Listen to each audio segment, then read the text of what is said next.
예, 오늘 히브리서 두 번째 시간입니다. 히브리서는 제가 지난 시간에 말씀드렸습니다만 예수의 삼중직, 예수 지금 저희가 바로 찬양했던 우리 예수의 왕 되심과 그 다음에 예수의 제사장 되심 그리고 예수의 선지자 되심이라는 이 삼중직 중에 예수의 제사장직과 관련되어 있는 대제사장이신 예수 그리스도를 우리에게 알려주시는 아주 귀한 서신서입니다. 지난 시간에 우리가 이제 1장부터 쭉 한번 봤습니다만 1장부터 4장에 이르기까지는 우리가 유대인들이 가장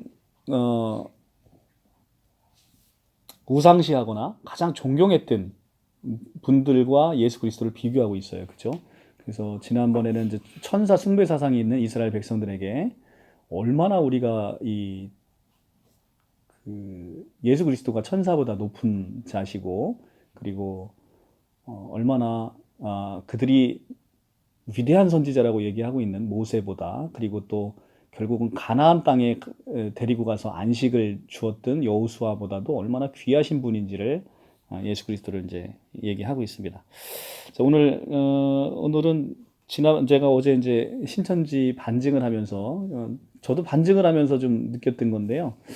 여러분들이 그 부분 같이 함께 좀 은혜를 나눴으면 좋겠다 싶어서 히브리서 들어가기 전에 한번 그 부분을 한번 보도록 할게요. 천사는요. 그러니까 신천지에서는 천사는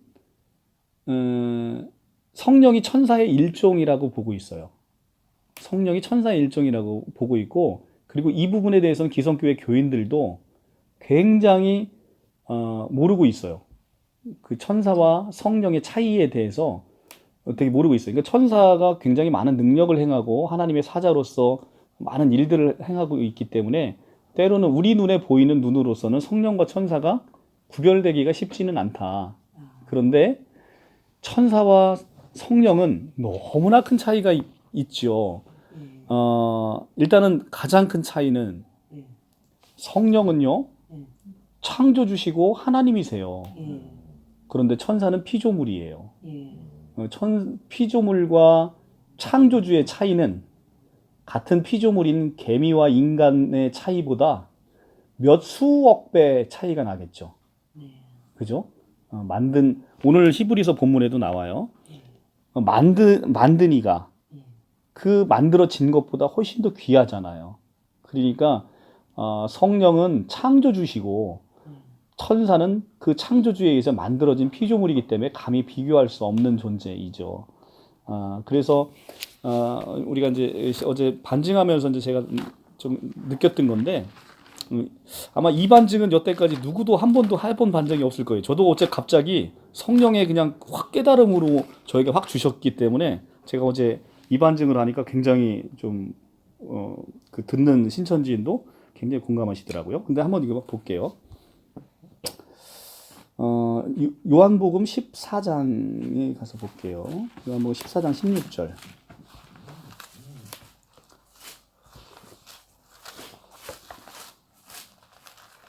요한복음 14장 16절.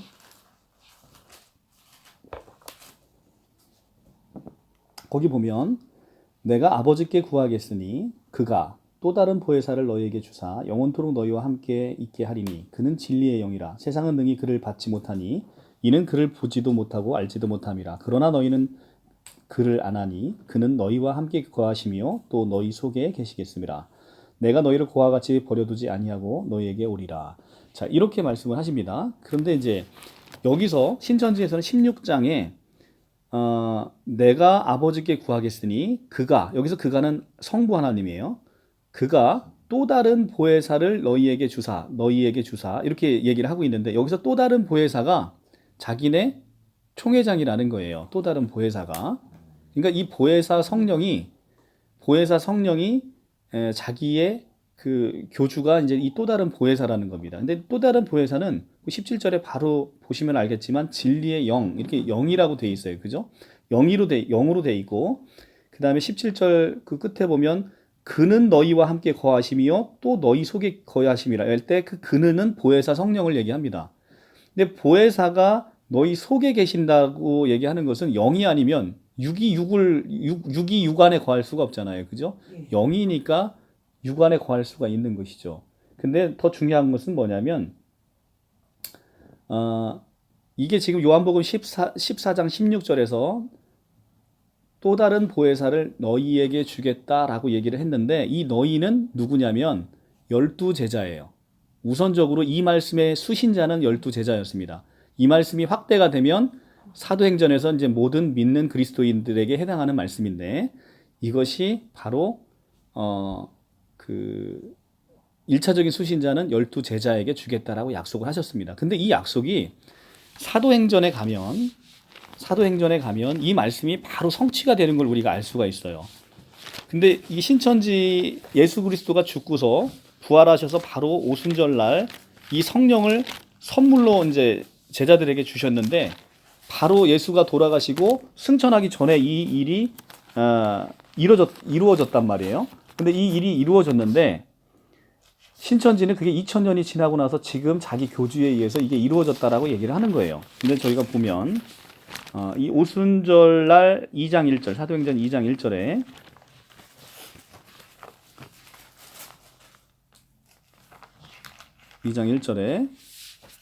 오순절 날이 이름에 그들이 다 같이 한 곳에 모였더니 호련히 하늘로부터 극강하고 강한 바람 같은 소리가 있어 그들이 앉은 온 집에 가득하며 마치 불의 혀처럼 갈라지는 것들이 그들에게 보여 각 사람 위에 하나씩 임하여 있더니 그들이 다 성령 충만함을 받고 성령이 말하게 하심을 따라 다른 언어들로 말하기를 시작하니라. 자, 이게 오순절 성령을 받아서 이제 각 방언을 하는 모습이 나타나고요. 그 뒷장에 가시면 33절에 가시면 31절부터 미리 본 고로 그리스도의 부활을 말하되 그가 음부의 버림이 되지 않고 그의 육신이 썩음을 당하지 아니하리라 하더니 이 예수를 하나님이 살리신지라 우리가 다 이 일의 증인이로다. 하나님이 오른손으로 예수를 높이심에 그가 약속하신 성령을 아버지께 받아서 너희가 보고 듣는 이것을 부어주셨느니라. 약속하신 성령을 이라는 것은, 약속은 언제 하셨어요? 요한복음 14장 16절에서 약속을 하셨죠. 그 성령을 아버지께 받아서 너희에게 보고 듣는 이것을 부어주셨다. 자, 요한복음 14장 16절에 뭐라고 되어 있냐면 내가 아버지께 구하겠으니 그가 또는 또 다른 보혜사를 너희에게 주사, 이렇게 되어 있어요. 그러니까 그 말의 성취가 사도행전 2장 33절에서 약속하신 성령을 아버지께 받아서 너희에게 부어 주셨느니라 라고 해서 이미 이루어진 일로, 과거형으로 이렇게 성취됐음을 우리가 알 수 있는 거예요. 약속은 언제 했냐면 요한복음 14장 16절에 하고, 성취는 바로 예수께서 죽고 부활하셔서 바로 이 성령의 강림 사건이 우리에게 일어났다는 거예요. 근데 이 성령의 강림은 38절에 보면 베드로가 이르되 너희가 회개하여 각각 예수 그리스도의 이름으로 세례를 받고 죄사함을 받으라. 그리하면 성령을 선물로 받으리니 이 약속은 너희와 너희 자녀와 모든 먼데 사람 곧 주 우리 하나님을 얼마든지 부르는 자들에게 하신 것이라 하고, 이렇게 되어 있습니다. 그러니까 누구에게 이 약속을 주시냐면 일단은 제자들 12제자에게 받았어요. 그랬더니 베드로가 이 약속은 12제자뿐 아니라 너희와 너희 자녀와 모든 먼데 사람, 즉 우리 주 하나님이 얼마든지 부르는 자들에게 이 약속을 주시겠다라고 하셨다는 거예요. 그러니까 우리 믿는 모든 사람에게 이 성령이 주어지는 거란 말이죠. 자, 여기를 그냥 그대로 내비두시고 손가락을 양쪽에 끼신 다음에 로마서로 가볼게요. 로마서 8장.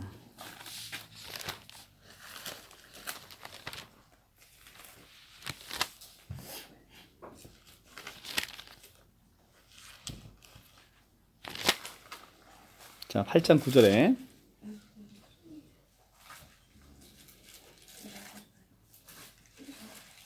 로마서 8장 9절 249쪽. 성경을 하나 더 드렸는데 왜 따로따로 같이 보셔. 8장 249쪽. 만일 너희 속에 하나님의 영이 거하시면 너희가 육신에 있지 아니하고 영에 있나니 누구든지 그리스도 영이 없으면 그리스도 사람이 아니라. 만일 너희 속에 하나님의 영이 거하시면. 하나님의 영이 뭐예요? 성령. 그렇죠. 만일 너희 속에 성령이 거하시면 너희가 육신에 있지 아니하고 영에 있나니 누구든지 그리스도 영이 없으면 그리스도 사람이 아니라. 그리스도가 누굽니까? 그리스도가 하나님이세요. 그러니까 누구든지 하나님의 영이, 그리스도 영이, 다시 말해서 성령이 없으면 그리스도 사람이 아니라. 그러니까 누구든지 성령이 거하시면 너희가 육신에 있지 않고 영에 있고 누구든지 성령이 없으면 그리스도 사람이 아니라는 거예요. 자, 신천지는 이분법적으로 나눠요. 보혜사 성령은 이만이고 그 다음에 오순절에 내린 그 성령은 찌끄리기 성령으로 그냥 오순절 성령이라 부릅니다. 그러면 이 로마서 8장 9절의 말씀이 해석이 안 되는 거예요. 왜냐하면 누구든지 성령이 없으면 그리스도 사람이 아니라는 거예요. 그리스도인이 아니라는 거예요. 그런데 성령은 여기서 얘기하는 성령은 보혜사 성령이란 말이에요. 신천지의 교리에 의하더라도. 근데 그 보혜사 성령이 없으면 그리스도인이 아니라니까. 신천지의 그리스도인은 걔들 교리에 의하면 딱 한 명밖에 없는 거예요. 이게 말이 안 되는 거죠. 그죠?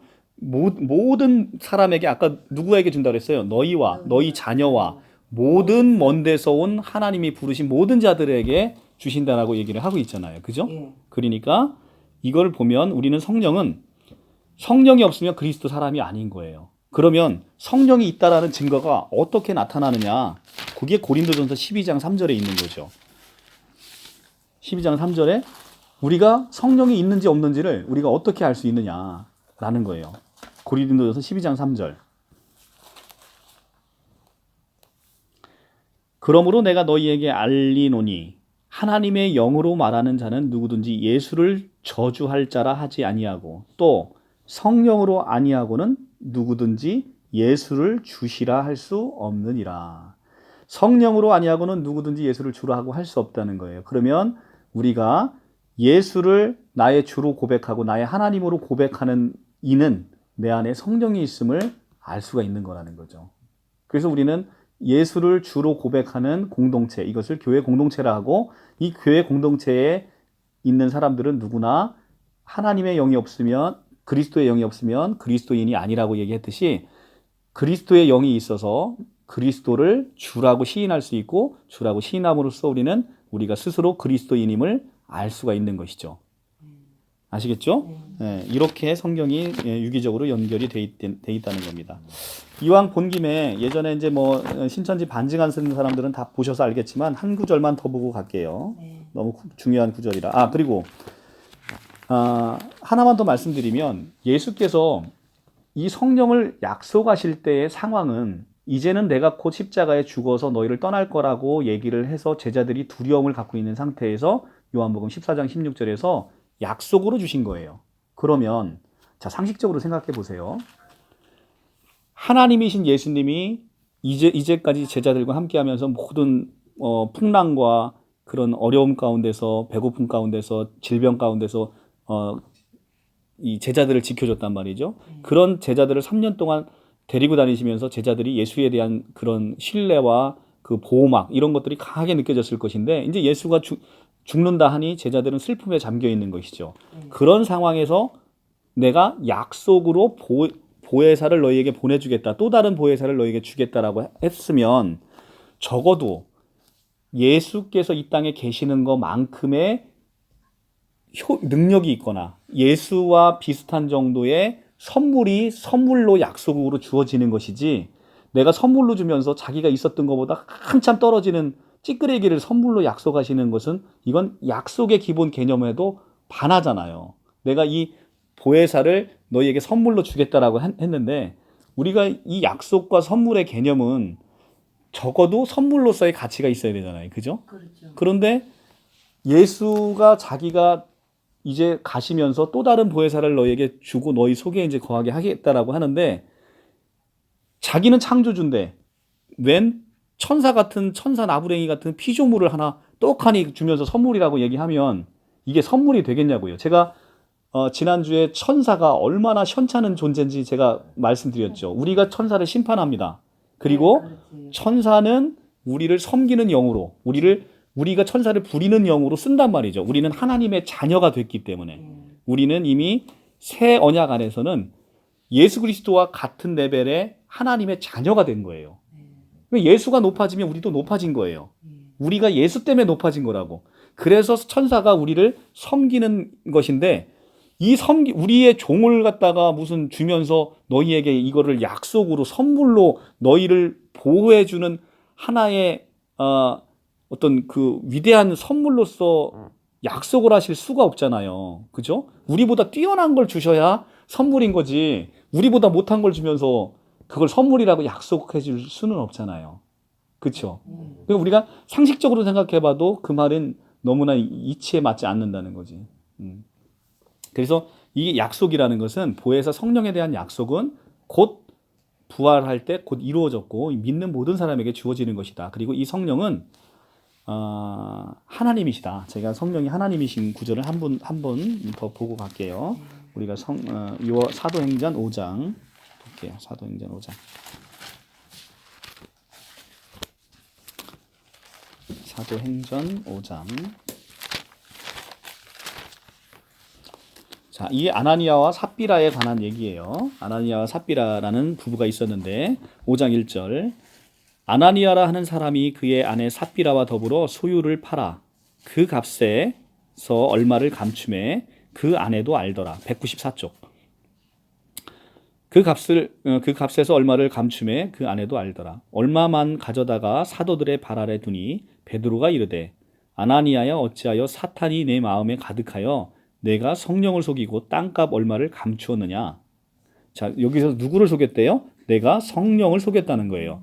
성령을 속여서 어찌하여 땅값을 감추었느냐. 땅이 그대로 있을 때에는 내 땅이 아니며 판 후에도 내 마음대로 할 수가 없더냐.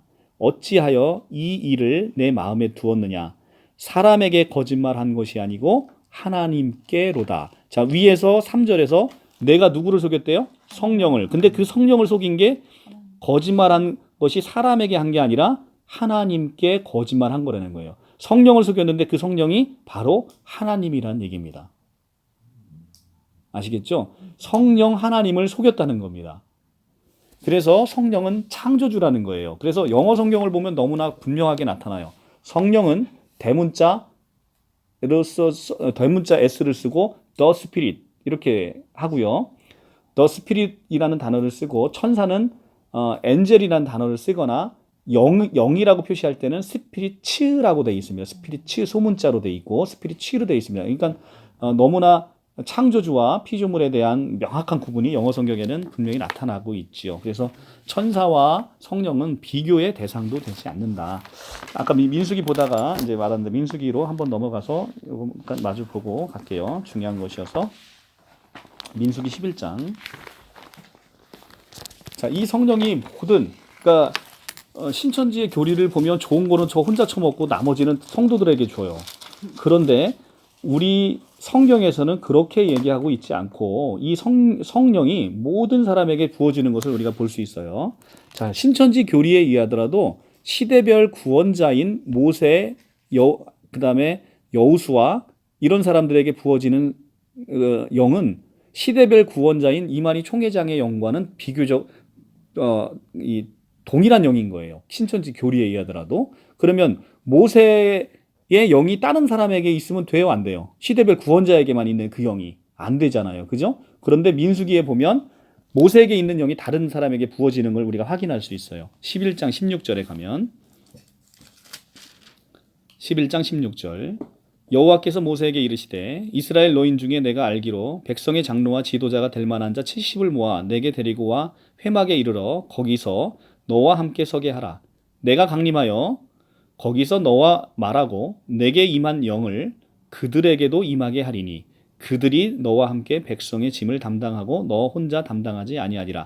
여기서 내가 강림하여는 여호와가 강림하여 너와 말하고 내게 임한 영은 모세에게 임한 영을 그들에게도 임하게 한다는 거예요. 그 70명에게도. 그래서 24절에 가면 24절에 모세가 나가서 여호와의 말씀을 백성에게 알리고 백성의 장로 70인을 모아 장막을 둘러 세우매, 여호와 말대로 그대로 하죠. 여호와께서 구름 가운데 강림하사 모세에게 말씀하시되 그에게 임한 영을 70 장로에게도 임하게 하시니 영이 임하신 때에 그들이 예언을 하다가 다시는 하지 아니하였더라. 자, 70명에게 장로에게 모세가 임한 영을 부어주시니까 이들이 예언을 했다는 거예요. 그 기명된 자 중에 엘닷이라 하는 자와 메닷이라 하는 자 두 사람이 진영에 머물고 장막에 나가지 아니하였으나 그들에게 영이 임하였으므로 진영에서 예언을 한지라. 성령이 임하니까 예언을 하게 된 거예요. 한 소년이 달려와서 모세에게 전하여 이르되 엘닷과 메닷이 진중에서 예언을 하나이다 하매, 택한 자 중 한 사람 곧 모세를 섬기는 눈의 아들 여호수아가 말하여 이르되 내 주 모세여 그들을 말리소서. 모세가 이르되 여호수아야 내가 나를 두고 시기하느냐? 여호와께서 그의 영을 모든 백성에게 주사 다 선지자가 되게 하시기를 원하노라. 이렇게 모세가 여호수아를 책망합니다. 자, 이 말은 모세에게 부어진 영이 70 장로에게 부어지니까 이들이 예언을 하기 시작한다는 거예요. 왜냐하면 성령의 영으로 얼마든지 예언이 가능하기 때문에. 그래서 지금 이만희 총회장도 자기가 그 말씀을 받아서 예언을 한다라고 지금 자기가 쭝얼거리고 있는 거잖아요. 근데 이렇게 모세만 해야 되는 이 예언을 여러 사람이 하니까 27절에 한 소년이 달려와서 모세에게 이들이 예언한다 얘기하니까 모세의 후계자인 여호수아가 저들을 말리소서, 어찌 내 주 모세만 해야 되는 그 영을 받아서 해야 되는 예언을 저들이 할 수 있습니까? 라고 얘기하니까 모세가 여호수아를 따끔하게 혼내죠. 내가 나를 두고 지금 시기하느냐? 우리 주 여호와는 그의 영이 모든 백성에게 주사 다 선지자가 되기를 원하시느니라 라고 얘기를 합니다. 자, 모세와 우리 총회장님이 사뭇 비교되시죠? 그죠? 너무 비교되시잖아요. 그러니까 하나님의 뜻은 믿는 모든 사람들에게 자기의 영을 부어주셔서 그 영을 통해서 역사하시기를 원하시는 거예요. 이것이 바로 이 성령에 대한 이해입니다. 자, 나온 김에 우리가 하나를 더 보고 갈게요. 이게 이제 히브리서를 이해하는데 굉장히 꼭 필요한 건데요. 우리가 옛 언약과 새 언약의 이해를 못하는 거예요. 이거는 비단 신천지에 있는 분들뿐만 아니라 많은 교회 성도님들이 이거를 이해를 못합니다. 자 보시면 옛 언약은요 율법이에요. 그러니까 행위 언약이라는 거예요. 이게 어디 나오냐면 출애굽기 19장 5절이에요. 19장 5절. 자, 죄악 가운데 있었던 이스라엘 백성을 출애굽시켜서 모세를 통해서 옛 언약을 맺으십니다. 그게 바로 율법이에요. 율법이고 율법을 주시면 19장 5절 110조 그냥 110조 옛 언약을 맺으시는데 이 옛 언약 아래에서 우리는 어떤 약속이 이루어졌는지를 한번 볼게요. 이게 이제 출애굽기 19장 5절에서 있는 말씀인데요. 여러분들 여기서 주어를 잘 보셔야 돼요. 주어를. 자, 세계가 다 내게 속하였나니 너희가, 여기 주어가 너희예요. 너희가 내 말을 잘 듣고 내 언약을 지키면, 이 언약이라는 게 율법이에요. 내 언약을 지키면 너희는 모든 민족 중에 내 소유가 되겠고 너희가 내게 대하여 제사장 나라가 되며 거룩한 백성이 되리라. 자, 조건이 붙어요. 어떠면? 너희가 내 말을 잘 듣고 내 언약을 지키면. 이게 바로 옛 언약이에요. 그러니까 율법인 613가지를 지켜야 되는데 이 613가지 중에 하나라도 지키지 않으면 어떻다고요? 다 지키지 않은 게 된다고. 율법은 10점, 20점은 없어요. 빵점 아니면 100점인 거예요. 하나라도 612가지 지키고 하나를 못 지키면 빵점인 거예요. 이게 제가 한 얘기가 아니고 율법이 그렇게 정했다는 거예요. 율법이. 야고보서 2장 10절에 나와요. 야고보서 2장 10절 한번 넘어가 볼게요. 성경을 꼭 한번 이렇게 눈으로 보고 가셔야 돼요. 야고보서 2장 10절 이렇게 껴놓으세요. 이렇게 출애굽기 다시 올 거예요. 야고보서 2장 10절 볼게요.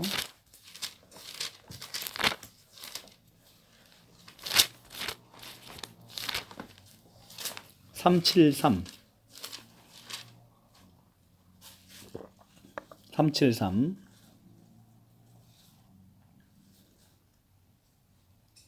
373 찾으셨어요? 예, 373 2장 10절. 누구든지 온 율법을 지키다가 그 하나를 범하면 모두 범한 자가 되나니. 이게 이제 신명기에 있는 말씀이거든요. 누구든지 온 율법을 지키다가 그 하나를 범하면 모두 범한 자가 된답니다. 이게 바로 율법이에요. 613가지를 완벽하게 지켜야 된다는 거예요. 그러니까 다시 출애굽기로 돌아와 보면 너희가 내 말을 잘 듣고 내 언약을 지키면 너희는 모든 민족 중에 내 소유가 되겠고, 이렇게 돼 있어요. 그러니까 율법을 잘 지키면 너희가 내 백성이 되고 나는 너희 하나님이 되겠다. 이게 옛 언약이라는 거, 이게 율법이라는 거예요. 근데 이게 인간에게 가능한 일이에요? 어렵죠. 어려운 게 아니라 불가능한 거예요. 불가능해요. 그러니까 율법의 기능은 뭐냐면, 아, 내가 죄인이로구나를 깨닫는 데 있다는 거예요. 그래서 이 옛 언약 아래에서는 모든 사람들이 죄인일 수밖에 없어요. 그러니까 모든 사람들이 죽을 수밖에 없다는 거죠. 영원히. 영벌에 처해질 수밖에 없다는 거예요. 그래서 한 자손인 예수 그리스도를 바라볼 수밖에 없다는 거예요. 누군가가 와서 이 죄악 가운데 있는 나를 구해줘야 된다라는 것을 알게 하는 것이 바로 옛 언약의 기능, 율법의 기능이라는 거예요. 그 율법의 기능이 자, 우리가 율법의 기능을 한번 볼게요. 율법 로마서에 가시면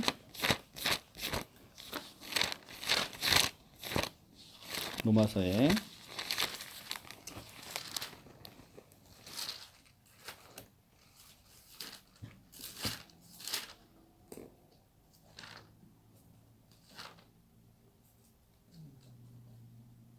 자, 3장 9절에 한번 3장 19절에 한번 볼게요.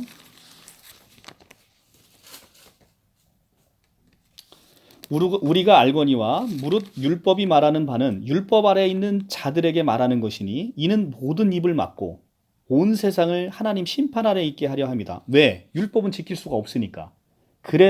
그러므로 율법의 행위로 그 앞에 의롭다함을 얻을 육체가 없나니 율법으로는 죄를 깨달음이라. 그러니까 율법의 기능이 뭐라는 거예요? 죄를 깨닫는 거예요. 그러니까 옛 언약은 우리한테 죄를 깨닫게 하는 기능밖에 없어요. 그래서 무엇을 소망하게 만드는 거예요? 예수 그리스도를. 그래서 21절에 죄를 깨닫게 함이니라.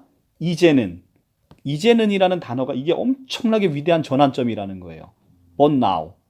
이제는 율법 외에 하나님의 한 의가 나타났으니 율법과 선지자들의 증거를 받은 것이라. 곧 예수 그리스도를 믿음으로 말미암아 모든 믿는 자에게 미치는 하나님의 의니 차별이 없느니라. 자, 이제는 율법 외에 하나님의 한 의가 나타났는데 그 의가 뭐예요? 예수 그리스도. 그로 인해서 우리가 모든 믿는 자에게 하나님의 의가 차별 없이 이제는 미치게 됐다는 겁니다.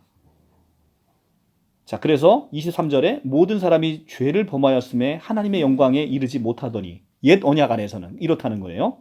옛 언약 아래. 그러니까 23절을 오해해서 들으면 안 되는 거예요. 옛 언약 아래서는 이렇다는 거예요. 그런데 24절에 새 언약 아래서는 그리스도 예수 안에 있는 속량으로 말미암아 하나님의 은혜로 값없이 의롭다함을 얻는 자가 되었느니라.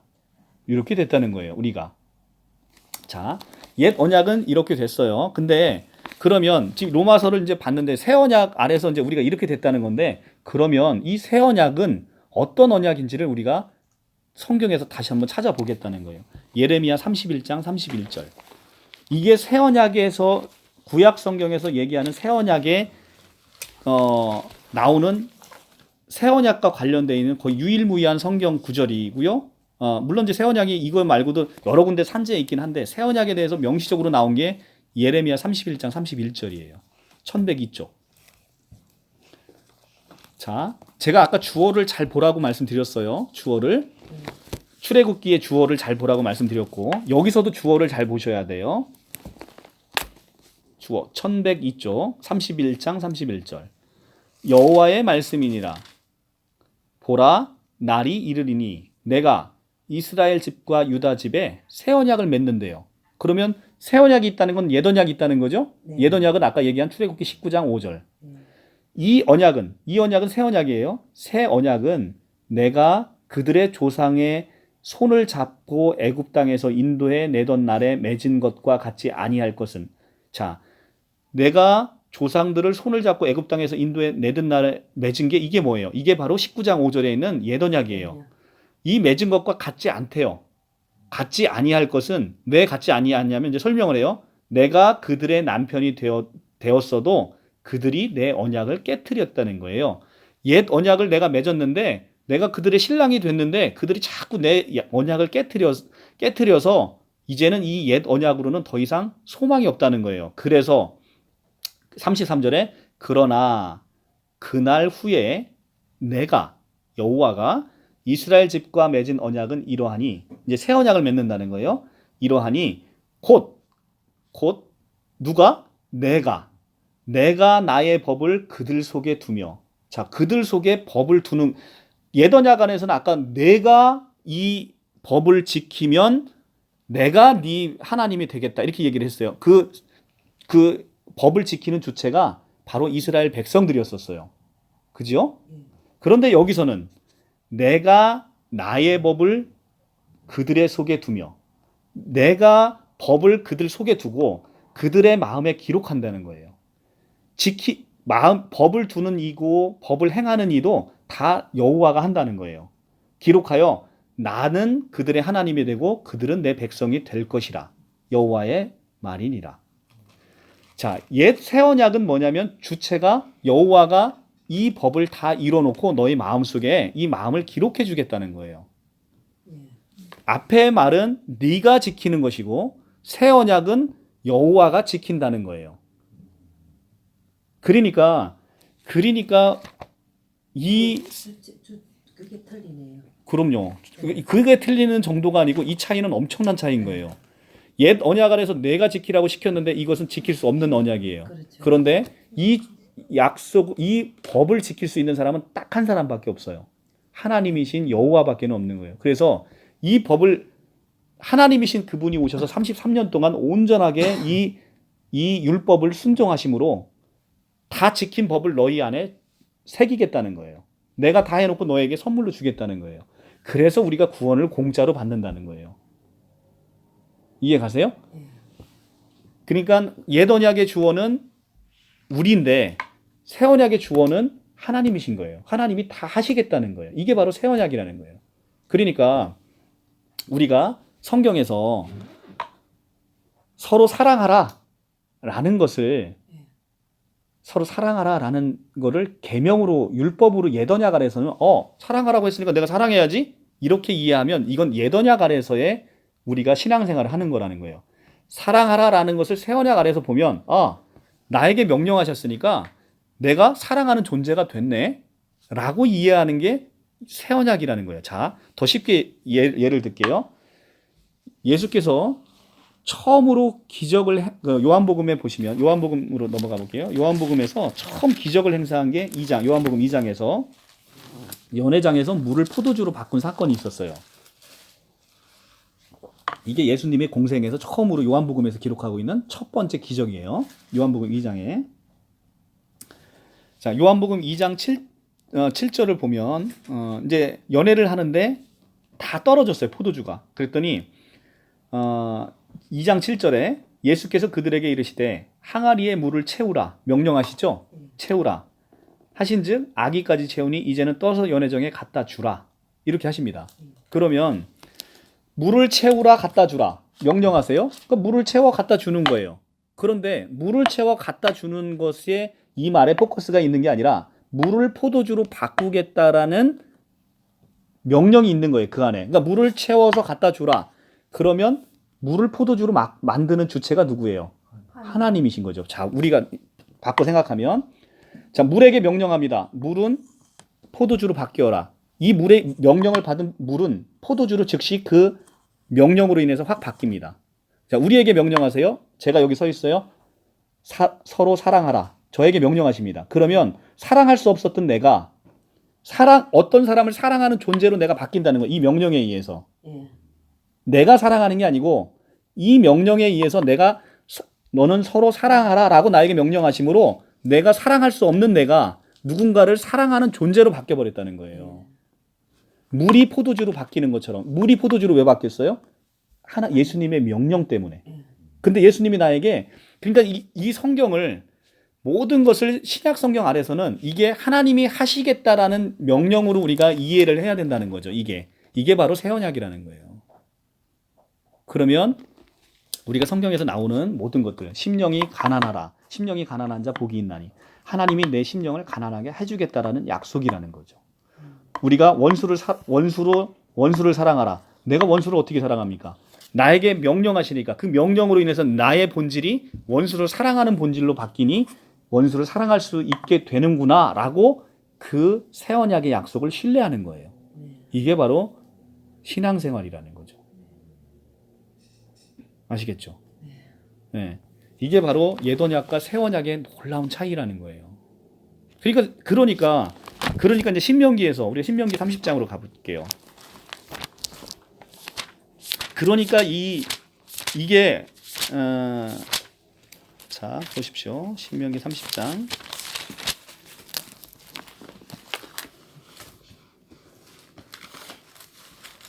11절 310쪽.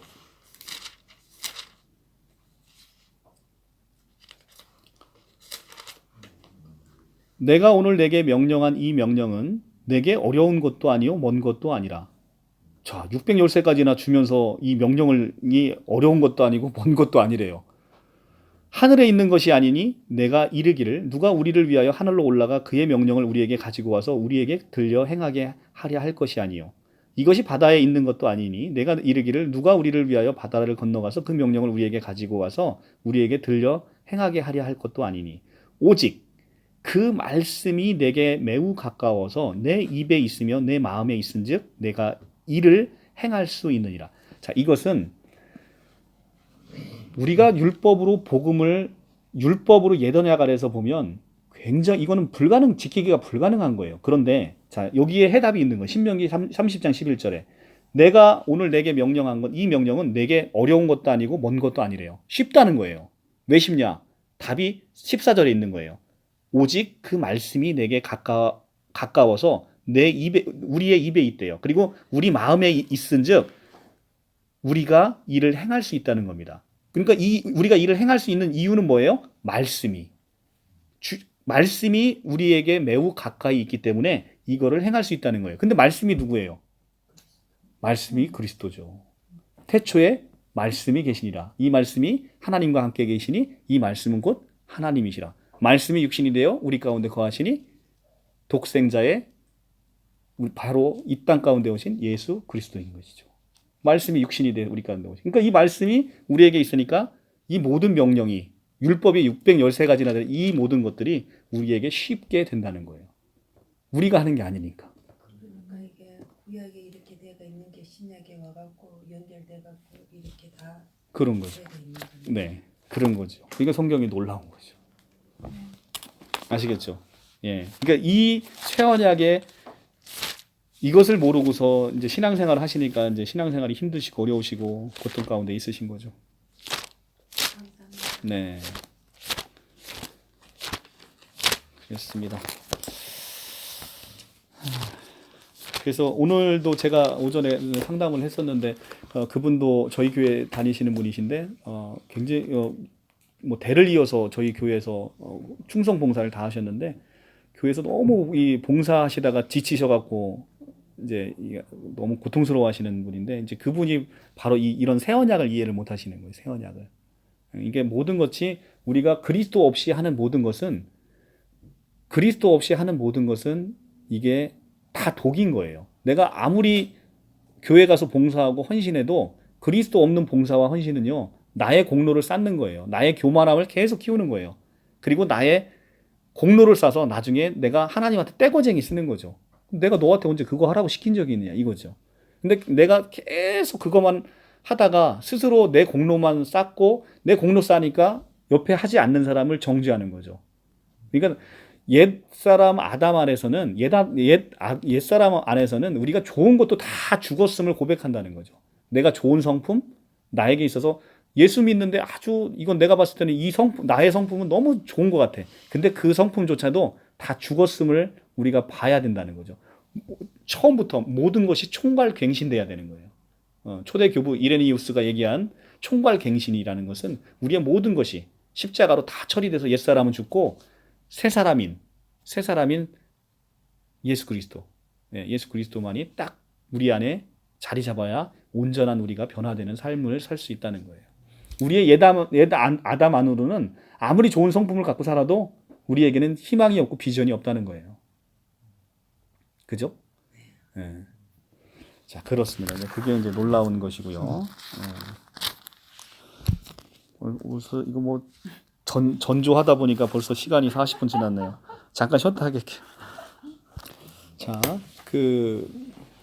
이제 히브리서에서 이제 그 기본 전제가 되는 새 언약에 대해서 이제 뒷부분에 계속 새 언약이 나오거든요. 새 언약이 나오기 때문에 제가 새 언약을 미리 한번 짚어드렸던 것이고요.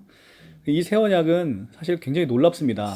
그리고 우리가 새 언약은요, 이 새 언약 아래에 있는, 우리가 새 언약 아래에 있는 백성들이잖아요. 근데 새 언약에 있으면서도 아직도 전부 다 옛 언약 아래에서 신앙생활을 하시는 분들이 90%가 넘는다는 거예요.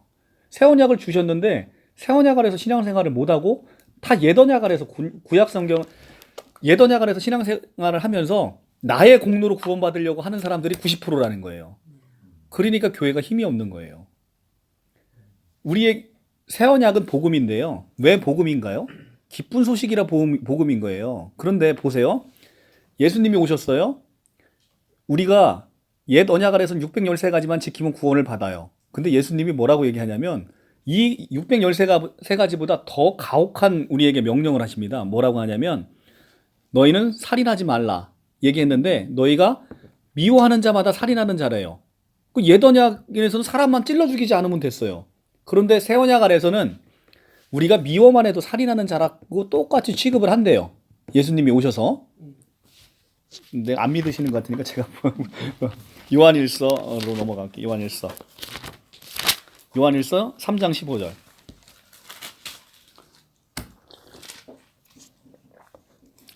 요한일서 3장 15절 391쪽.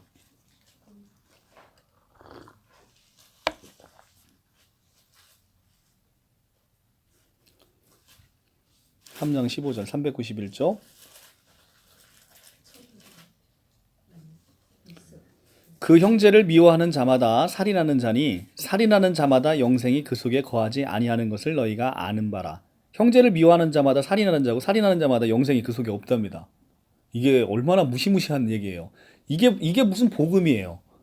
이렇게 이해하면 복음이 아니잖아. 이게 옛 언약보다도 더 어렵잖아요. 이게. 그리고 마태복음 5장 28절에 지나가는 여인 보고 음욕을 품으면 간음한 자래요.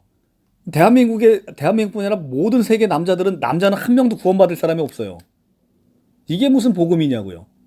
그러니까 옛 언약 안에서 이해하면 이렇다는 거예요. 이게. 그런데 이게 우리에게 쉽대요. 왜?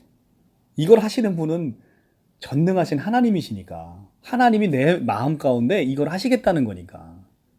그러니까 새 언약은 그래서 복음이라는 거예요. 아, 이미 자기가 다 하고 나한테 선물로 주셨네.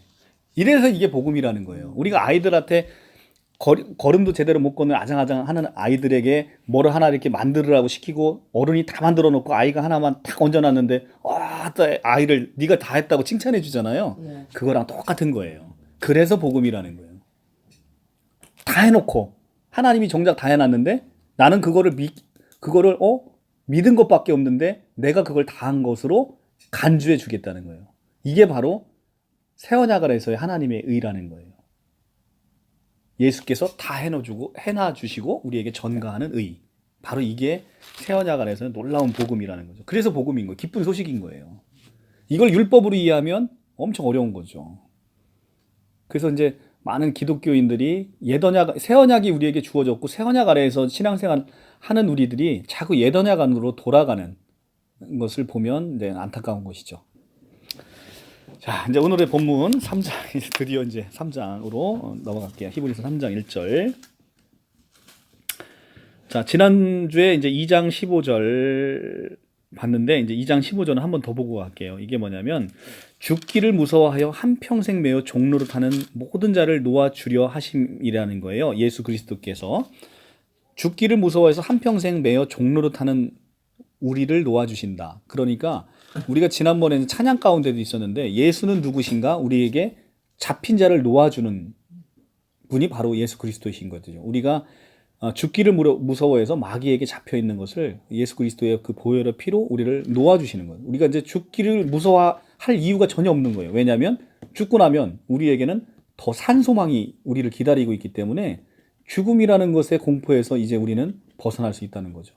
그 산 소망으로 인해서 이제는 우리가 희미하게 보였던 것들이 이제는 명확하게 우리 죽음 이후에는 더 명확하게 보여서 우리가 하나님의 자녀로서 받는 그 우리의 지위, 우리의 상속 이런 걸 생각해 보면 지금의 것과 비교되지 않는, 장차 우리에게 올 것은 지금의 우리가 겪는 고난과 비교할 게 없다는 게 로마서 8장의 말씀이잖아요. 그죠? 그러니까 그렇도록 예수 그리스도께서 우리에게 하신 건 엄청난 것이다. 자, 3장에서는 모세와 비교를 하십니다. 예수님을. 그러므로 함께 하늘의 부르심을 받은 거룩한 형제들아, 우리가 믿는 도리의 사도이며 대제사장이신 예수를 깊이 생각하라. 그는 자기를 세우신 이에게 신실하기를 모세가 하나님의 온 집에서 한 것과 같이 하셨으니 그는 모세보다 더욱 영광을 받을 만한 것이 마치 집을 지은 자가 그 집보다 더 존귀함과 같으니라. 모세가 누굽니까? 이스라엘 백성들의 영웅이에요. 그 모세보다 더욱더 영광을 받을 만한 사람이라고 비교를 하니까 이 비교가 이스라엘 백성들에게 너무 쉬운 거예요. 아, 우리가 그렇게 엄청나게 생각하는 모세보다 뛰어난 분이야? 이분은 엄청난 분이네. 이렇게 쉽게 이해하기 위해서 히브리 기자가 모세와 비교를 한 거예요. 그러면서 뭐라고 하냐면 집을 지은 자가 그 집보다 더 존귀한 같다. 이거는 참된 거죠. 예수는 누구예요? 창조주시고 하나님이세요. 집을 지은 자라는 거죠. 창조주. 그런데 그 집은 피조물이죠. 그 집이 바로 모세예요. 집을 지은 자는 예수고 그 집은 모세인 거예요. 그래서 집 지은 자인 예수가 그 집인 모세보다 더욱 존귀함과 같다. 이런 얘기입니다. 그 집마다 지은 이가 있느니 만물을 지으신 이는 하나님이시라. 자, 집마다 지은 이가 있대요. 그 집은 아까 누구라고 했어요? 모세. 근데 그 지은 이가 있는데 이 만물을 지으신 이는 하나님이시라는 거예요. 그러니까 예수가 하나님이시라는 거예요. 자, 또한 모세는 장래 말할 것을 증언하기 위하여 하나님의 온 집으로 누구로서? 종으로서 신실하였고, 자, 위에는 모세와 비교를 했는데 지금은 종과 아들의 신분을 5장과 6장은 나누어서 비교합니다. 모세는 종으로서 신실하였고 그리스도는 하나님의 집을 맡은 아들로서 그와 같이 하였다는 거예요. 그러니까 종으로서 하신 모세와 아들로서 하신 그리스도의 이 차이는, 종과 아들의 차이는 굉장히 큰 거잖아요. 그죠? 성경에서. 그래서 아들로서 그와 같이 하셨으니 우리가 소망의 확신과 자랑을 끝까지 굳게 잡고 있으면 우리는 그의 집이라. 자, 우리가 그의 집이랍니다. 그게 우리가 누구의 집이라는 거예요? 우리가 하나님의 집이라는 거예요. 하나님의 집. 이게 이제 우리가 고린도전서 3장 16절에 있는 그 말씀이죠. 고린도전서 3장 16절 한번 가서 볼게요.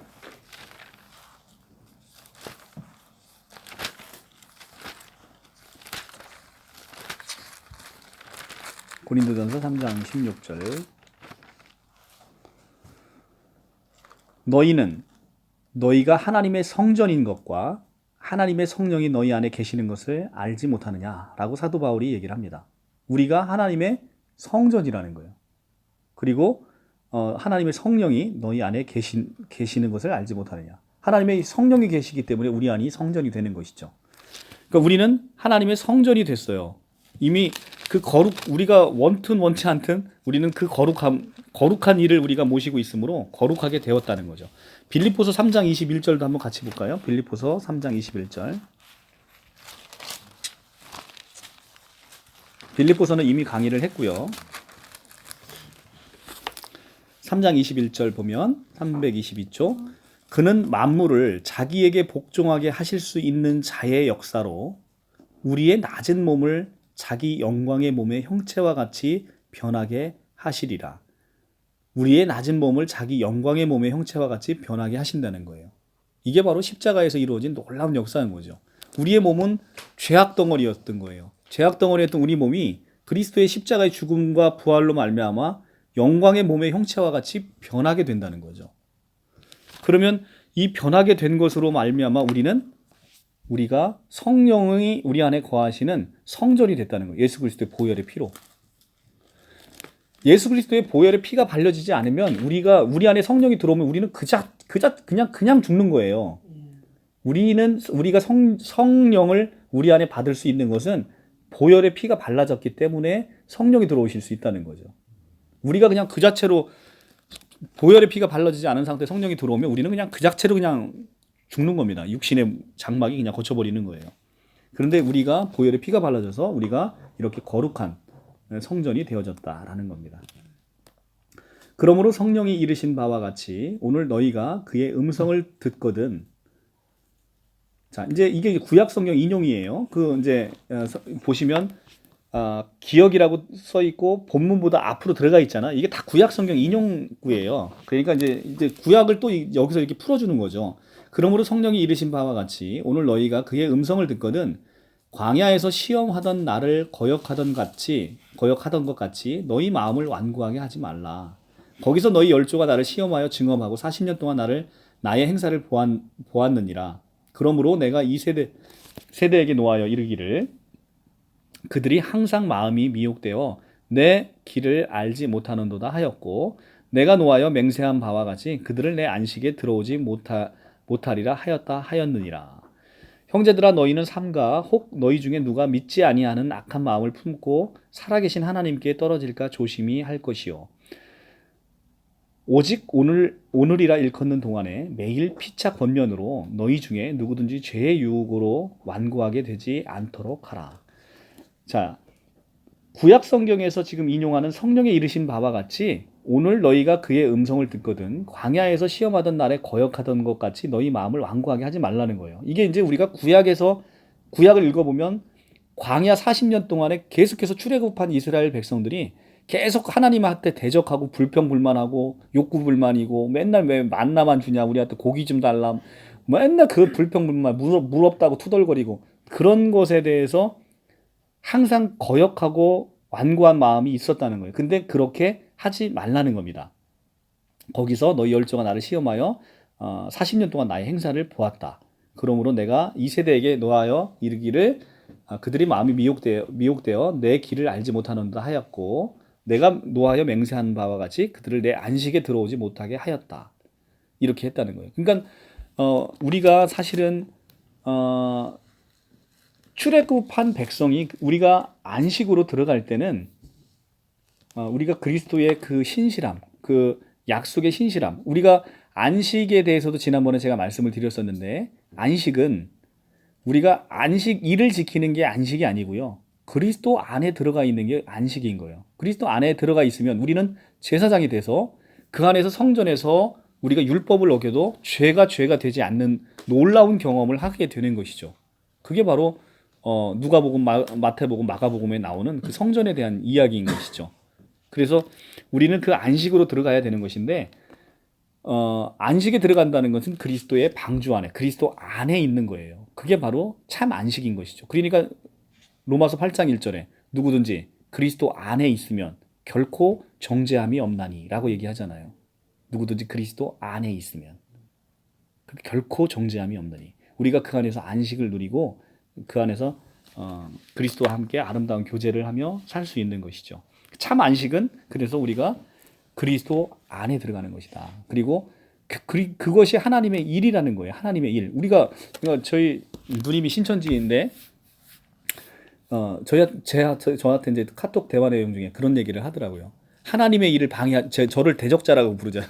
하나님의 일을 방해하지 말라는 거예요. 그래서 제가 문자로 딱 보냈죠. 요한복음 6장, 요한복음 6장 28절인가요? 제가 그걸 성경 말씀을 딱 보냈어요. 6장 28절. 하나님의 일이 뭔지는 알고 지금 얘기하는 거냐? 라고 얘기를 제가 딱 보냈죠. 자, 그들이 묻되 우리가 어떻게 하여야 하나님의 일을 하오리까? 예수께서 대답하여 이르시되 하나님께서 보내신 이를 믿는 것이 하나님의 일이니라 하시니. 자, 하나님의 일이 무엇입니까? 우리 하나님이 보내신 일을 믿는 게 하나님의 일이라는 거예요. 우리가 하나님의 일이라고 하니까 우리는 우리 생각대로 우리가 뭐 막 봉사하고 뭐 해야 이게 하나님의 일이라고 생각을 하잖아요. 그게 아니고요. 하나님이 보내신 일을 믿는 게 하나님의 일인 거예요. 그러면 거꾸로 얘기해서 죄는 뭐예요? 하나님을 이렇게 보내신 일을 안 믿는 게 그게 죄인 거죠. 그게 바로 요한복음에 나오죠. 그죠? 요한복음 16장. 16장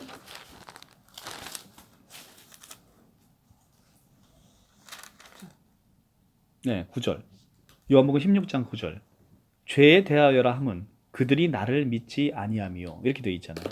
그러니까 죄라는 것은 하나님이 보내신 자인 예수 그리스도를 믿지 않는 게 죄고 하나님의 일은 그를 믿는 게 하나님의 일인 거예요. 이게 성경적인 개념이에요. 그래서 이거를 갖다가 뚝 보내니까 할 말이 없죠. 이게 성경을 갖고 얘기하는 거니까.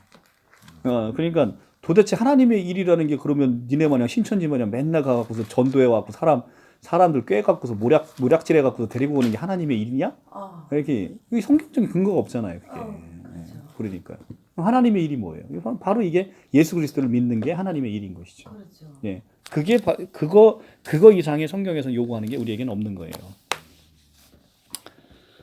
자, 그래서 형제들아 너희는 삼가 혹 너희 중에 누가 믿지 아니하는 악한 마음을 품고 살아 계신 하나님께 떨어질까 조심할 것이요 오직 오늘이라 일컫는 동안에 매일 피차 권면하여 너희 중에 누구든지 죄의 유혹으로 완고하게 되지 않도록 하라. 이 죄의 유혹이라는 것은 결국은 성경에서 얘기하는 죄의 유혹이란 그리스도를 멀리하는 거예요. 그리스도 멀리하는 그 죄악에서 우리가 멀어지지 않도록 우리 마음이 패역하게 되지 않도록 조심하라는 거예요. 그러니까 우리는 우리 누군가 주변에 이렇게 신앙생활 하시다가도 실족해서 못 하시는 분들이 있고 그러시는 분들이 있잖아요. 그런 사람 볼 때 우리가 늘 이 말씀을 기억해야 되는 거죠. 누구든지 하나님께 멀어지고 떨어질까 조심하고 서로 피차 권면해서 그리스도의 그 방주 안에 들어가서 결코 정죄함이 없는 그런 인생을 살 수 있도록 서로 권면하는 것이죠. 14절. 우리가 시작할 때 확신할 한 것을 끝까지 견고히 잡고 있으면 그리스도와 함께 참여한 자가 되리라. 성경에 일렀으되 오늘 너희가 그의 음성을 듣거든 경노하게 하던 것 같이 너희 마음을 완고하게 하지 말라 하였으니 듣고 경노하시게 하던 자가 누구냐? 모세를 따라 애굽에서 나온 모든 사람이 아니냐? 또 하나님이 40년 동안 누구에게 노하셨느냐? 그들이 시체가 광야에 엎드려진 범죄한 자들에게 아니냐? 또 하나님이 누구에게 맹세하사 그의 안식에 들어오지 못하리라 하셨느냐? 곧 순종하지 아니하던 자에게가 아니냐? 이로 보건대 그들이 믿지 아니함으로 능히 들어가지 못한 것이라. 자, 우리가 그리스도를 순종하지 못하고 그리스도가 다 이뤄놓으신 것을 믿지 못함으로 그리스도의 안식 안에 들어가지 못한다는 것이죠. 그러니까 참으로 한국 교회는 지금 너무 안타까운 게 바로 그건 거예요. 우리가 예수를 믿는 그리스도인인데 정작 예수가 누군지도 모르고 예수가 하신 일이 무엇인지도 모른다는 거예요. 그래서 요즘 나타나는 신종 이단들도 굉장히 많은데 첫째는 예수가 누군지를 모른다. 예수가 누군지 모르니까 예수가 어떻게 우리를 구속하시고 구원하셨고 그 십자가의 의미가 무엇이고 그리고 이제 다다음 주면 부활절인데 부활의 의미도 모르는 거예요. 승천의 의미도 모르고.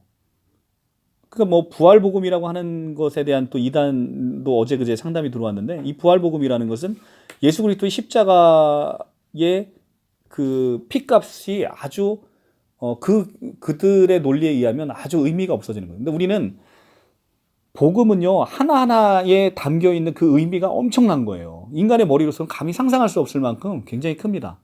십자가의 보혈의 그 십자가 사건, 부활 사건, 승천 사건이 각각의 의미가 너무너무 큰 겁니다. 그래서 이 어느 하나라도 우리가 경홀히 여길 수 없는 너무 엄청난 일들이 이 안에 담겨 있다는 거죠. 그래서 이제 다다음 주 부활절이라는 것은 이제 십자가의 죽으심으로 모든 우리의 대속 죄물이 되셔서 우리를 구속하시고 우리를 구원하신 사건이 십자가상에서 다 이루어진 거예요. 그리고서 다 이루었다 하시지 않습니까?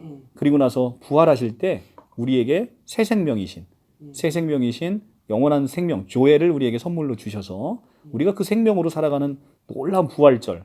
그럼 부활절의 참 의미는 그리스도께서 다시 살아나신 것도 뭐 감사할 일이지만 그때 우리에게 함께 영원한 생명이 주어져서 우리가 부활한 것이 사실은 부활절의 참된 의미다. 그래서 우리가 부활한 것에 감사하고 감격하는 감사절이 되는 것이죠. 그 부활절이.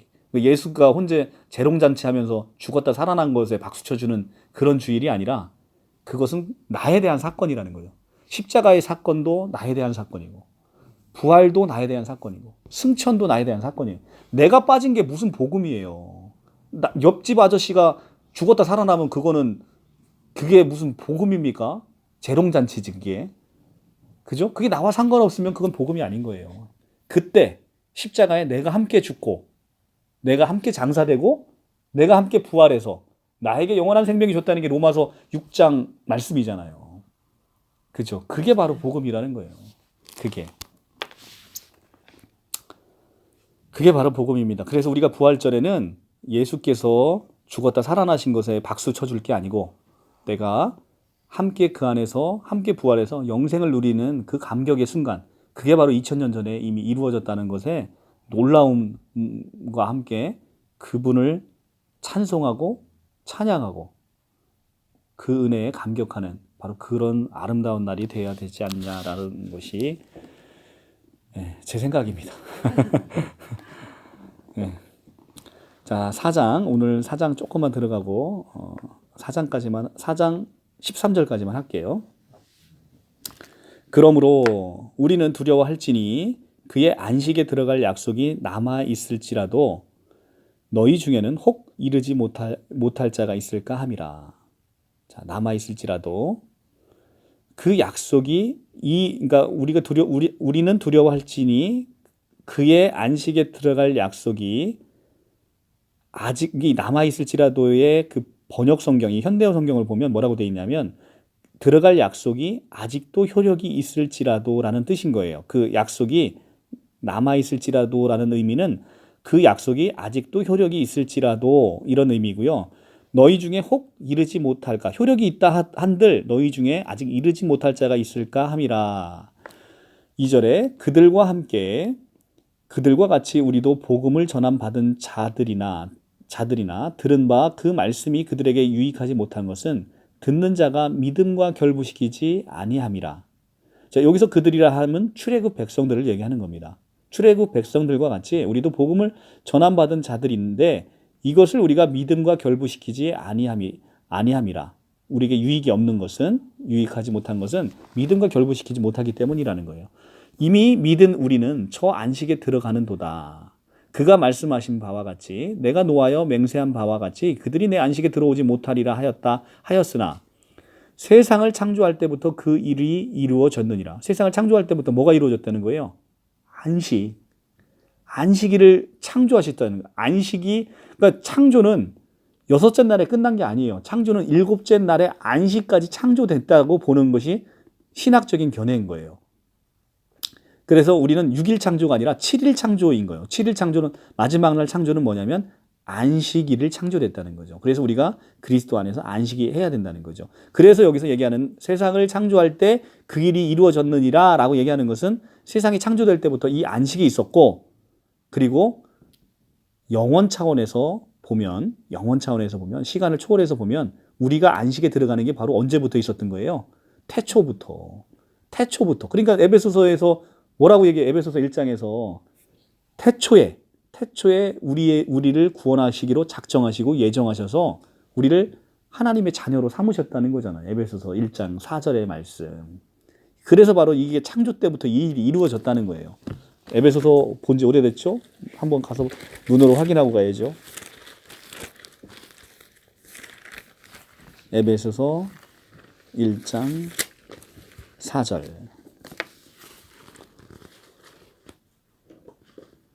1장 3절부터 찬송하리로다. 우리 하나님 곧 우리 주 예수 그리스도의 아버지께서 그리스도 안에서 하늘에 속한 모든 신령한 복을 우리에게 주는데 언제? 곧 창세전에 그리스도 안에서 우리를 택하사 우리로 사랑 안에서 그 앞에 거룩하고 흠이 없게 하시려고 그 기쁘신 뜻대로 우리를 예정하사 예수 그리스도로 말미암아 자기의 아들들이 되게 하셨으니 이는 그가 그 사랑하는 자 안에서 우리에게 거저 주신 바 그의 은혜의 영광을 찬송하게 하려 하는 것이라. 자, 창세전에 그리스도 안에서 우리를 택하셨대요. 창세전에는 우리 태어나지도 않았는데 그런데 그렇게 하셨다는 거예요. 이게 어떻게 가능해요? 그 시간의 개념, 제가 누누이 얘기하는 시간의 영원 차원의 개념에서 보면 시간 밖에 계신 하나님의 시각에서는 이게 영원한 현재라는 거죠. Eternal present. 그래서 영원한 현재. 그러니까 아담이 세상이 창조하는 것도 그 이전에 하나님의 시각은 우리가 이미 만들어지고 지금 이렇게 같이 모여서 하나님을 찬양하는 성경 공부를 하는 이것까지도 지금 하나님의 눈에는 다 현재인 거예요. 우리는 시간 안에 갇혀서 시간을 살고 있지만 그래서 이런 일이 창세 때부터 이미 이렇게 이루어졌고 우리가 하나님의 안식 안에 들어가 있다. 있는 일이 창조 때부터 이 일이 이루어졌다는 거예요. 제7일에 관하여 어딘가 이렇게 일렀을 때 하나님은 제7일에 그의 모든 일을 쉬셨다 하였으며 또 다시 거기에 그들이 내 안식에 들어오지 못하리라 하였으니 그러면 거기에 들어갈 자들이 남아있거니와 복음 전함을 먼저 받은 자들은 순종하지 아니함으로 말미암아 들어가지 못하였으므로 오랜 후에 다윗의 글에 다시 어느 날에 정이 오늘이라고 미리 이같이 일렀을 때 오늘 너희가 그의 음성을 듣거든 너희 마음을 완고하게 하지 말라 하였나니 만일 여호수아가 그들에게 안식을 주었더라면 그 후에 다른 날을 말씀하지 아니하셨으리라 그런즉 안식할 때가 하나님의 백성에게 남아있도다. 자, 여호수아가 그들에게 참된 안식을 주었다면 그 후에 다른 날이 뭐예요? 다른 날이라는 게 이게 예수 그리스도께서 이룩하신 참된 안식을 얘기한단 말이에요. 그 참된 안식을 말씀하지 않았을 텐데 여호수아의 안식이 참된 안식이 아니고 예수의 안식이 참된 안식이라 다른 날을 말씀했다는 겁니다. 그런즉 안식할 때가 하나님의 백성에게 아직 남아있다는 거예요. 남아있다.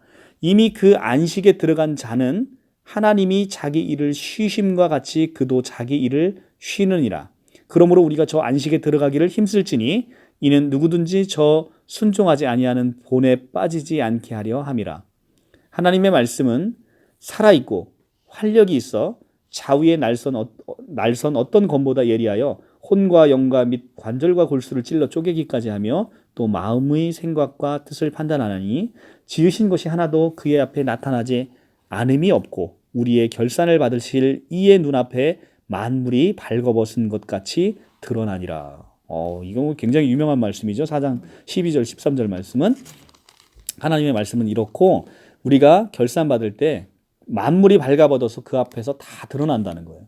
다 드러나는데 그런데 우리는 예수 그리스도의 옷으로 입혀져서 우리 눈에 하나님의 눈에는 우리의 죄가 보이는 게 아니라 예수 그리스도만 보인다는 거예요. 그게 바로 예수 믿는 사람들의 특권인 거예요. 만물이 다 발거벗겨지는데 우리가 예수로 옷 입혀져 있는 사람은 하나님이 보실 때 예수로밖에 보이지 않는다는 것이죠. 그러니까 이게 놀라운 거예요, 복음이. 자, 우리가 이제 안식이 나왔으니까 이 안식을 지난번에 하셨긴 하셨는데 한 번만 다시 더 보고 오겠습니다. 마태복음 12장으로 넘어갈게요. 이 안식에 대한 참 의미를 이해하지 못해서 지금 하나님의 교회라든가 안식교회의 이단들이 그렇게 많이 빠져 있는 거예요. 우리가 이 안식이라는 것을 이것을 예더냐갈에서 안식일로 지키면 이게 이제 종교가 되는 거예요. 그러니까 우리는 때로는 우리의 종교 의식이 우리의 믿음 생활에 우리가 그리스도께 나아가는데 얼마나 큰 방해가 되는지를 모르는 거예요. 그래서 우리가 종교로부터 구원받아야 되고 나 자신으로부터 구원받아야 되는 거예요. 그러니까 내가 얼마나 적그리스도가 되는지를 우리가 알아야 된다는 거죠. 우리의 옛 아담의 본성은 어떻게 해서든지 우리가 그리스도에게 나아가는 것이 싫어합니다. 우리의 옛 아담의 본성이 그렇다는 거예요. 죄의 본성으로 가득하기 때문에. 그래서 우리는 옛 아담으로부터 구출받아야 되는 것이고요. 우리는 종교에서 구출받아야 되는 거예요. 이 종교가 허례허식, 우리가 의식, 그리고 어떤 행사로서 누려지는 것들, 이런 것들로 인해서 우리가 참된 그리스도와의 교제가 방해된다는 것이죠. 바로 이제 이 12장, 마태복음 12장이 바로 그걸 얘기를 하고 있습니다. 마태복음 12장은 그때 예수께서 안식일에 밀밭 사이로 가실 때 제자들이 시장하여 이삭을 잘라 먹으니 바리새인들이 보고 예수께 말하되 보시오 당신의 제자들이 안식일에 하지 못할 일을 하나이다. 예수께서 이르되 다윗이 자기와 그의 함께한 자들이 시장할 때 한 일을 잃지 못하였느냐. 그가 하나님의 전에 들어가서 제사장 외에는 자기나 그 함께한 자들이 먹어서는 안 되는 진설병을 먹지 아니하였느냐. 또 안식일에 제사장들이 성전 안에서 안식을 범하여도 죄가 없음을 너희가 율법에서 잃지 못하였느냐. 내가 너희에게 이르노니 성전보다 더 큰 이가 여기 있으니 나는 자비를 원하고 제사를 원하지 아니하노라 하실 뜻을 너희가 알았더라면 무죄한 자를 정죄하지 아니하였으리라. 인자가 안식일의 주인이라 하시니라. 자, 다윗이 누굽니까? 이스라엘 백성들이 가장 존경하는 왕이에요. 그러니까 이 다윗의 예를 들면 이 안식일의 참된 의미가 뭔지를 이스라엘 백성들에게 쉽게 설명할 수 있었던 거예요. 예수님이. 다윗은 무슨 일을 했냐면 자기와 함께한 자들이 시장에서 성전에 들어가서 성전에 있는 것을 먹었던 거예요. 그가 하나님의 전에 들어가서 제사장 외에는 자기나 그 함께한 자들이 먹어서는 안 되는 진설병을 먹지 아니한 것을 너희들이 잃지 못하였느냐. 왜 이렇게 했다는 거예요? 그런데 이것은 안식일에 제사장들이 성전 안에서 안식을 범하여도 죄가 없음을 너희가 잊지 못하느냐. 이거 이제 엄청난 구절인데요. 안식일에는 제사장들이 성전 안에서 이루어지는 것들에 대해서는 율법에서는 정죄하지 못합니다. 그런데 정말 놀라운 것은 이제 여기 껴놓으시고 베드로전서 2장 9절에 가시면 베드로전서 2장 9절에 가시면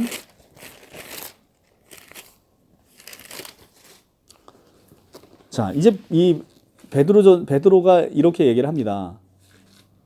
너희는 택하신 족속이요 왕 같은 제사장이요 거룩한 나라요 그 소유된 백성이니 이는 너희를 어두운 데서 불러내어 그의 기이한 빛에 들어가게 하신 이의 아름다운 덕을 선포하게 하려 하심이라. 자, 우리가 새 언약 아래서는 우리는 왕 같은 제사장이고 예수 그리스도의 거룩한 나라가 되고 그의 소유된 백성이 된다는 겁니다. 우리가 이미 제사장이 돼버렸다는 거예요. 그래서 우리는 신학자들은 우리를 만인 제사장이라고 부릅니다. 예수 그리스도가 우리를 대제사장이 된 그분과 연합함으로 우리가 제사장이 됐다는 거예요. 이게 바로 연합의 신비인 거예요.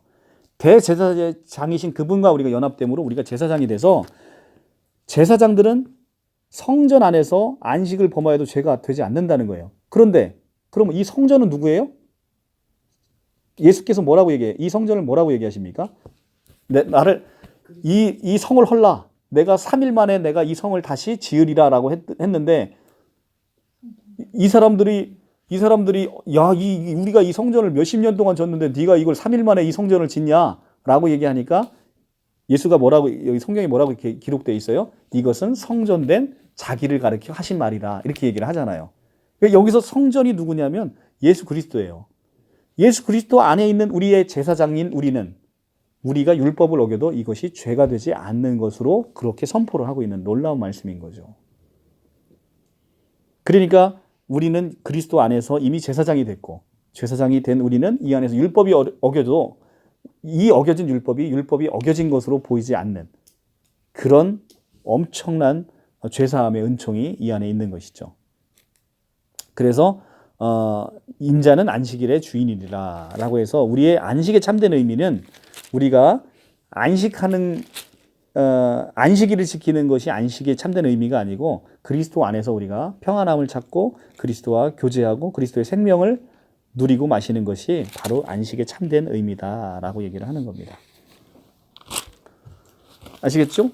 예, 그래서 자, 오늘 말씀은 여기까지 보도록 하고요. 다음 히브리서의 대제사장이신 예수 그리스도에 대해서 쭉 또 나옵니다. 한번 보도록 하고요. 네, 이 뒤로 가면 갈수록 히브리서는 굉장히 은혜가 깊습니다. 히브리서 뒤로 가면 갈수록 아주 특히 이제 하이라이트가 7장부터 나와요. 7장, 8장, 9장, 10장, 11장. 11장이 믿음장이잖아요. 11장, 12장 뭐 다들 어마어마한 장입니다. 하여튼 앞으로 이 히브리서에서 통해서 누리실 은혜를 기대하시고 오늘은 여기서 마치도록 하겠습니다.